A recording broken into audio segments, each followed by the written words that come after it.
Inilah headline news Metro TV, bangkit bergerak bersama. Saya Eva Wondo. Pemirsa, indeks harga saham gabungan atau IHSG dan nilai tukar rupiah diprediksi mengikuti koreksi bursa global. Untuk mengetahui pergerakan saham pagi hari ini, kita bergabung dengan Jessica Wulandari di Bursa Efek Indonesia, Jakarta. Jessica, sentimen apa saja yang mempengaruhi pergerakan IHSG? Ya, Eva dan pemirsa, indeks harga saham gabungan pada pagi hari ini dibuka terkoreksi mengikuti pergerakan bursa secara global. Kalau kita pantau bersama pada pembukaan indeks hari ini sudah turun 0,3% di level 7.011 dengan trading value atau nilai transaksi berada di posisi 269 miliar. Dan Eva, kalau kita melihat pergerakan indeks harga saham gabungan memang hari ini diprediksi akan bergerak melemah bahkan berada di resistance 6.900.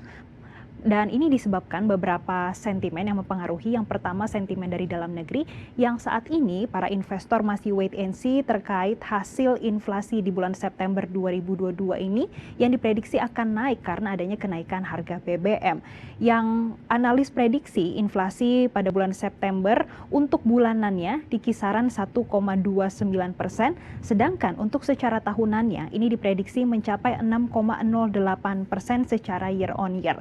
Memang untuk kenaikan harga BBM, terutama yang subsidi, ini tidak hanya berdampak pada first round effect yang administrative price, tapi di satu sisi ini juga berdampak pada harga barang dan jasa, dan inilah yang menekan pergerakan indeks harga saham gabungan pada pagi hari ini. Selain itu, pergerakan IHSG juga dipengaruhi pergerakan bursa secara global. Kalau kami pantau pergerakan bursa secara global, yang pertama bursa Wall Street. Tadi malam ditutup kompak melemah. Dow Jones kita pantau bersama pada tadi malam turunnya 1,54%. Kemudian ada S&P yang turun 2,11% dan juga Nasdaq yang turunnya 2,84%. Untuk pergerakan bursa di Amerika Serikat, ini dipengaruhi para investor yang melihat bagaimana kebijakan The Fed pada bulan yang akan datang diprediksi akan menaikkan 75 basis poin, lalu di bulan November nantinya diprediksi akan menaikkan 50 basis poin. Dan apabila itu terrealisasi, maka posisi Fed Fund Rate nanti di tahun 2022 ini di akhir tahun akan berada di kisaran 4,25 hingga 4,5%. Kemudian kami juga memantau pergerakan di zona euro yang tadi malam juga sama seperti pergerakan bursa Amerika Serikat, yaitu ditutup kompak melemah. Kita pantau ada FTSE 100 terpantau turun 1,77%.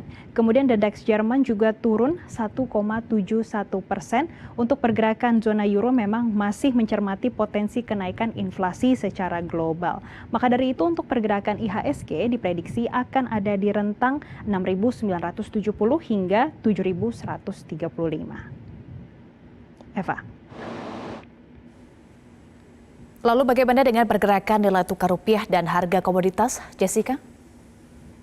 Ya Eva, kalau kami memantau pergerakan nilai tukar rupiah pagi ini menguat tipis 0,03%, posisinya di level 15.262. Memang penguatan nilai tukar rupiah melanjutkan yang kemarin meskipun tipis, ini dikarenakan adanya sentimen langkah Bank of England yang pada hari Rabu lalu mengumumkan untuk pembelian obligasi darurat.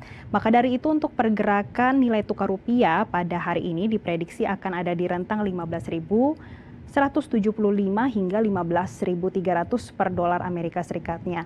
Kami juga memantau pergerakan harga komoditas. Yang pertama, harga emas yang pada pagi hari ini kompak menguat.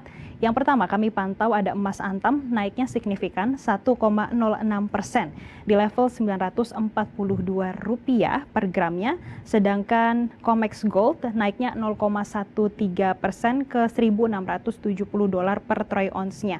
Ini dikarenakan adanya indeks dolar yang kita pantau pada pagi hari ini turunnya 0,38% ke level 111. Yang mana kalau kami pantau dari awal perdagangan di minggu ini sempat menyentuh level tertingginya di level 114 dan ini menekan pergerakan harga emas. Kemudian kami juga memantau pergerakan harga minyak mentah dunia yang bergerak mix pada pagi hari ini. WTI naik 0,39%, namun Brent turun 0,93%. Demikian laporan kami dari Bursa Efek Indonesia. Kembali ke Anda, Eva. Jessica Wulandari untuk informasi Anda.